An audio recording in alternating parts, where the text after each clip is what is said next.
Yehovah Elohim Svaot, Kadosh, Kadosh, Kadosh. Please fill me and lead me and cover me and stir me and speak through me with your Ruach HaKodesh, that I may speak your written words with boldness and humility to those who listen. I ask all these things in Yeshua HaMashiach's name. Amen. We'll start with the Shema. Listen and obey. Children of Yehovah, pay careful attention and respond. Yehovah is our power and authority. Yehovah works in unity with himself. And you shall act upon your love to Yehovah with your power and authority, with your thoughts and mind, with your entire body, and with all the muchness that you have. Yod, Hey, Vav, Hey. Hand, behold, nail, behold. Ezekiel chapter 46. This is what Yehovah Elohim says. The east gate of the inner courtyard is to be shut on the 6 working days, but on Shabbat it is to be opened, and on Rosh Chodesh it is to be opened. The prince is to enter by way of the outer vestibule of the gate and stand by the support of the gate. The Kohanim are to prepare his burnt offerings and peace offerings. Then he is to prostrate himself and worship at the threshold of the gate, after which he is to leave, but the gate is not to be shut until evening. The people of the land are also prostrate themselves in worship before Yehovah at the entrance of the gate on Shabbat and Rosh Chodesh. The burnt offerings the prince is to offer Yehovah on Shabbat is to consist of 6 lambs without defect and a ram without defect. The grain offering is to be a bushel for the ram, while the lambs it can be as much as he wants to give, with a gallon of olive oil per ephah. On Rosh Chodesh it is to be a young bull, 6 lambs, and a ram, all without defect. He is to prepare a grain offering consisting of a bushel for the bull, a bushel for the ram, and the lambs, all his means allow, with a gallon of olive oil per bushel. When the prince enters, he is to go in by way of the vestibule of the gate, and he is to leave the same way. But when the people of the land come before Yehovah at the designated times, whoever comes in to worship by way of the north gate is to leave by way of the south gate. And whoever comes in by way of the south gate is to leave by way of the north gate. He is not to go back out through the gate by which he entered, but is to exit straight ahead of him. On these occasions, the prince is to be among them when they enter, and when they leave, they are to leave together. At the festivals and the designated times, the grain offering is to be a bushel for a young bull and a bushel for a ram, while for the lambs it can be as much as he wants to give, with a gallon of olive oil per bushel. When the prince provides a voluntary offering, whether it is a burnt offering or peace offering that he offers voluntarily to Yehovah, someone is to open the east gate for him, and he is to provide his burnt offering and peace offerings as he does on Shabbat. Then he will leave, and after he leaves, the gate will be shut. You are to provide a lamb in its first year that has no defect for a daily burnt offering to Yehovah.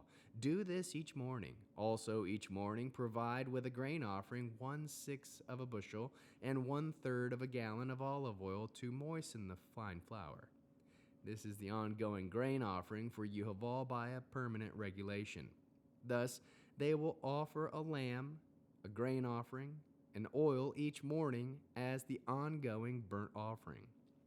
Yehovah Elohim says this: if the prince turns over part of his hereditary property to one of his sons, it is his inheritance.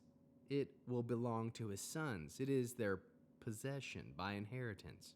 But if he gives part of his hereditary property to one of his slaves, it is to be until the year of freedom, at which time it will revert to the prince, so that the prince's heritage will go to his sons. The prince is not to take over any of the people's inheritance, thereby evicting them wrongfully from their property. He is to give his sons an inheritance out of his own property, so that none of the people will be driven off their property. Next, He brought me through the entry of the side of the gate into the holy rooms facing north that were for the Kohanim, at their far west, and I saw a place about which he said to me, "This is the place where the Kohanim will boil the guilt offering and sin offerings and bake the grain offerings. In this way, they won't have to bring them into the outer courtyard and risk transmitting holiness to the people." He took me into the outer courtyard and had me pass by the four corners of the courtyard. And there in each corner of the courtyard was another courtyard. In the four corners of the courtyard were enclosed courtyards 70 feet long and 52.5 feet wide. The four courtyards in the corners were the same size. There was a wall around each of the four, with open stoves all around the bases of the wall. He said to me, "These are the stoves where those serving in the house will boil the people's sacrifices." How can we learn to love our Creator after reading this fascinating 46th chapter of Ezekiel? We can listen and act on the written words of Yehovah.